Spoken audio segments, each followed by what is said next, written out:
Assalamualaikum warahmatullahi wabarakatuh, para penggemar MotoGP dan fannya Marc Marquez.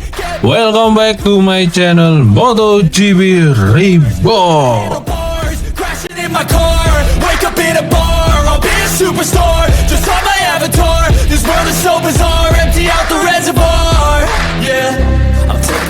Kali ini datang kabar dari Francesco Bagnaia. Rider andalan Ducati itu pun menilai perselisihan dokumenter antara Valentino Rossi dan Marc Marquez yang telah dipublikasikan di MotoGP bukanlah ide brilian. Sementara itu, WD Aiga Pratama akan menggantikan Horus 1 di Moto3. Dan seperti apa beritanya, langsung saja kita bahas.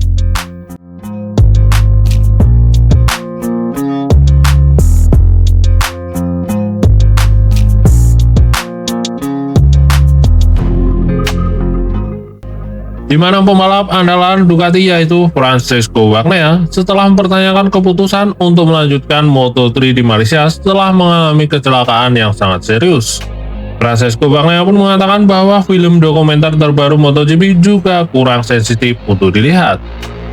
Di mana Francesco Bagnaia mempertanyakan keputusan MotoGP untuk merilis film dokumenter pendek untuk memperingati 10 tahun episode perpecahan antara Valentino Rossi dan Marc Marquez.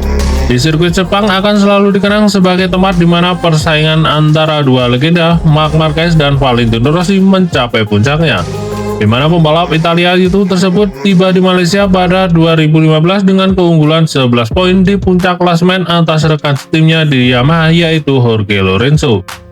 Dengan hanya 2 putaran tersisa di musim ini dalam konferensi pers sebelumnya, The Doctor secara terbuka menuduh Marc Marquez dengan sengaja membantu sesama pembalap Spanyol yaitu Jorge Lorenzo, di mana dirinya menuduh sebuah pernyataan yang membuat semua orang terkejut termasuk Marc Marquez sendiri. Namun tidak ada yang bisa membayangkan seberapa jauh ketegangan antara Valentino Rossi dan Marc Marquez akan meningkat begitu balapan dimulai pada hari Minggu. Pertikaian pun dimulai di atas lintasan, keduanya berakhir dengan Marquez yang saat itu menjadi pembalap andalan Honda terjatuh setelah dipaksa melebar oleh Valentino Rossi yang dituduh dengan sengaja menjulurkan kakinya untuk menjatuhkan Marc Marquez. Di mana menanggapi insiden tersebut, para steward memberikan 3 poin penalti pada lisensi kepada Rossi. Mengingat bahwa ia telah melakukan pelanggaran sebelumnya, hal ini memaksa untuk mulai balapan di akhir di Valencia pada seri penutup. Di mana kemenangan Lorenzo di sana ditambah dengan posisi keempat Rossi dinobatkan pembalap Mallorca sebagai juara dunia dan memiliki dampak buruk pada basis penggemar, yang secara permanen terpecah menjadi Rossi dan Marquez setelah apa yang disebut sebagai Sepang Clash. Bertepatan dengan peringatan 10 tahun peristiwa tersebut di GP Malaysia akhir pekan lalu, promotor kejuaraan Dorna merilis sebuah film dokumenter yang berdurasi 26 menit yang mengulas kembalinya peristiwa tersebut. Rekaman tersebut menampilkan beberapa tokoh penting yaitu seperti Jorge Lorenzo, Andrea Dovizioso, dan Dani Pedrosa yaitu pemenang balapan pada hari itu. Tapi tidak menampilkan 2 tokoh utama pada satu titik. Bagnaia yang masih sangat muda juga muncul di latar belakang garasi Rossi, detail dengan menurut pembalap Ducati saat itu tidak dimengerti olehnya.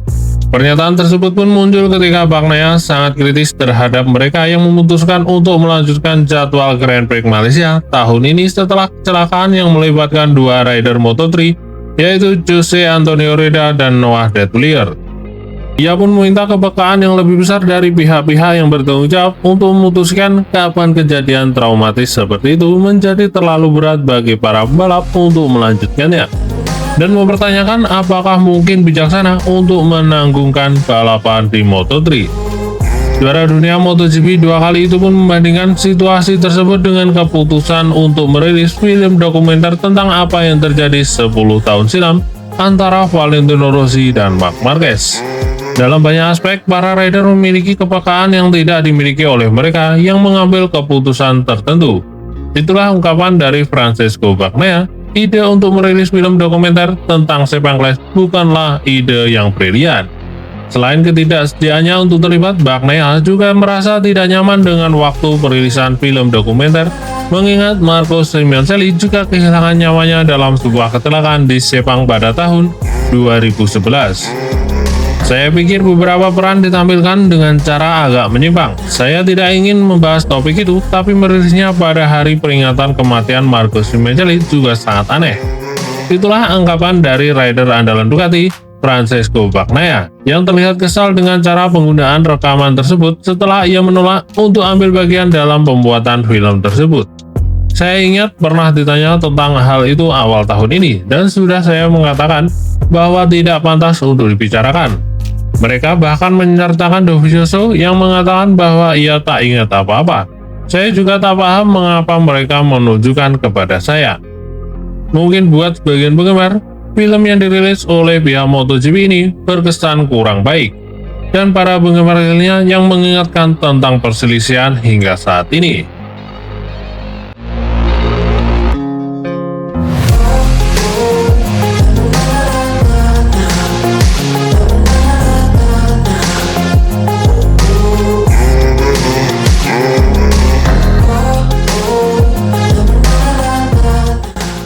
Di mana pembalap andalan Indonesia Veda Eka Pratama dikabarkan akan menggantikan Furusato di kelas Moto3 pada tahun 2026 nanti.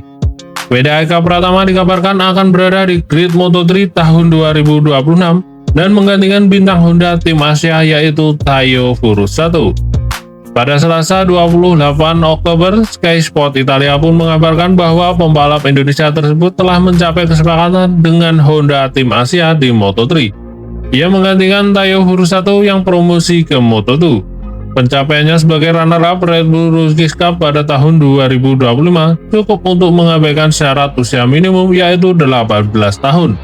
Untuk mengasis kejuaraan dunia Grand Prix, Veda akan merayakan ulang tahun ke-17 pada tanggal 20 November mendatang.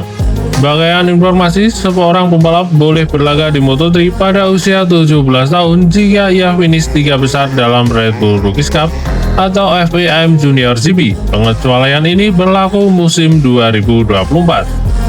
Pembalap asal Gunung Kidul tersebut menuntaskan musim keduanya dalam Red Bull Rookies Cup di posisi kedua. Ia mengumpulkan 3 kemenangan dan 3 podium, sehingga lainnya berhasil meraup 181 poin. Dimana apabila turun di Moto3, Veda yang masih harus bertarung di sisa musim Junior GP akan bertemu dengan beberapa rivalnya dari Red Bull Rookies Cup, seperti Hakim Danis yang berpartner dengan Ryusei Yamanaka, Marco Morelli di CF Moto3 Aspal, sang juara Brian Uriarte yang dikontrak oleh Red Bull KTM Maju. Memulai debutnya lebih dini musim ini dengan menggantikan David Munoz dan Dinaval Intech GP, di mana pembalap Jepang tersebut akhirnya mewujudkan impian ke Moto2 bersama Honda tim Asia. Ia berada di tahap akhir negosiasi, di mana hanya tinggal beberapa detail kecil yang perlu dibereskan. Furusato merupakan pembalap tim terbaik musim ini. Ia baru saja meraih kemenangan perdana di Moto3 pada Grand Prix Malaysia yang diwarnai drama kecelakaan parah Jose Antonio Reda dan Noah Detwiler. Insiden tersebut pun berpengaruh pada Furusato ketika berlaga. Tak ada segalanya setelah ia yang terjadi sebelum balapan.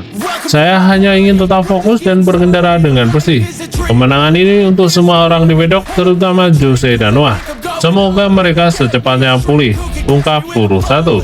Dan di mana ternyata Veda Eka Pratama akan berlaga di Moto3 tahun depan bersama tim Asia. Semoga saja pembalap Indonesia ini bisa tampil brilian dan maksimal. Dan mungkin cukup sekian berita dari Mimin. Sampai bertemu lagi di berita selanjutnya. Wassalamualaikum warahmatullahi wabarakatuh.